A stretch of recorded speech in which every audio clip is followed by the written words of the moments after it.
féliciter la délégation pour cette présentation. Alors je voudrais d'abord, moi je veux qu'on fasse parler les chiffres. Je vais pas présentation. Première des choses, le collègue l'a soulevé, on aurait voulu savoir quelle est la contribution de Renatelsat au budget de l'État. Dans le document, on regarde, on ne le voit pas très bien. Je souhaiterais que vous puissiez nous présenter la contribution. Vous avez présenté un tableau de vision budgétaire 2020, 2021, 2022. Je ne sais pas si 2020, 2021, ce sont des prévisions ou des réalisations. Vous n'avez pas bien présenté ça, je voudrais comprendre. Si ce sont des réalisations, parce qu'on n'est plus en prévision, alors j'ai du mal à comprendre comment est-ce que en revenus, vous êtes à 4 milliards, 7 milliards et en dépenses, vous êtes à 48, 52 milliards. Est-ce qu'on doit continuer avec une entreprise qui ne vit que les subventions de l'État?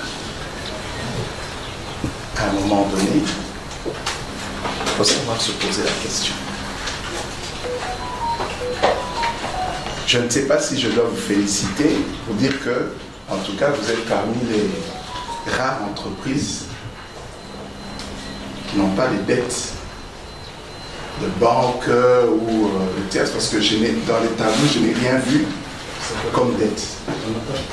Si vous n'avez pas de dette, je tiens vraiment à vous féliciter. Dans les tableaux, il n'y a pas de dette, on n'a rien vu là-dedans. Si c'est le cas, en tout cas, félicitations. Mais il y a quand même une inquiétude au niveau de recettes réalisées par l'entreprise et les charges que vous avez en ce moment-là. J'entre côté technique. Est-ce que l'écart que nous voyons, c'est dû à un manque de vision? Parce que l'entreprise doit avoir une vision capable de générer des recettes. Ou c'est un problème, effectivement, comme vous le dites, que il faut que l'État vous aide à financer les projets. Et si il faut que l'État vous aide à financer les projets, on aurait voulu savoir les projets financés par l'État vous rapportent combien pour que nous puissions, pour que l'entreprise sorte du tableau noir actuel. Et ça, vous n'avez pas présenté. Et ça, vous n'avez pas présenté. Et quand j'entre dans les projets, vous parlez de télémédecine et autres, ça ne cadre vraiment pas avec la raison. Ça, c'est produire du contenu. Ça devient vraiment produire du contenu.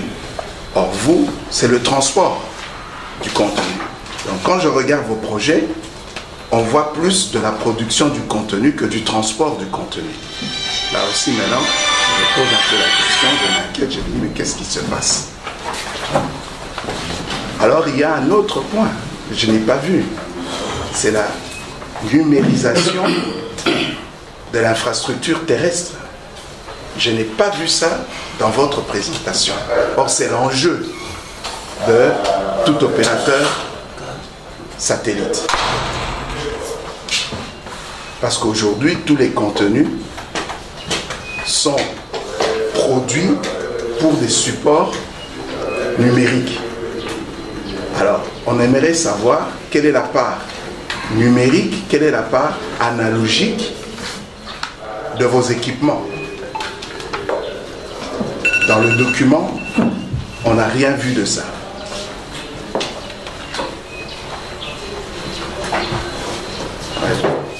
Alors, Je ne vais pas trop parler technique, mais un élément important qui nous interpelle, c'est effectivement le problème de... Ce n'est pas la concurrence, complémentarité, fibre optique et satellite. Il n'y a pas de concurrence entre les deux. C'est un problème de complémentarité. Aujourd'hui, la tendance dans plusieurs pays, c'est de séparer l'infrastructure de transport avec le service télécommunication proprement dit. Je ne vais pas aller loin, je prends l'Angola. L'Angola a Angola Télécom qui offre tout ce qui est téléphone fixe, téléphone mobile, Internet et tout. Et puis vous avez Angola Cable qui prend tout ce qui est fibre optique, tout ce qui est satellite. Et quand nous regardons dans notre pays, contrairement à ce que notre collègue dit, si le CPT doit venir ici et demander les subventions de l'État pour la fibre optique, et vous venez vous demander les subventions de l'État pour et avec des trous et des trous, moi je crois que je préfère avoir un trou que d'en avoir deux. Hein? Donc à ce moment-là, il y a une réflexion à faire par rapport à l'infrastructure de transport dans notre pays, avec l'aspect sécurité qui est très important pour notre pays. Dernière intervention, c'est nous voyons pratiquement tous les opérateurs ou bien les sociétés avec leur propre dish. Vous n'avez pas soulevé ça. C'est un sérieux problème pour un adversaire. Hein? On ne peut pas accepter aujourd'hui que chacun ait sa porte d'entrée et sa porte de sortie dans un pays comme le nôtre.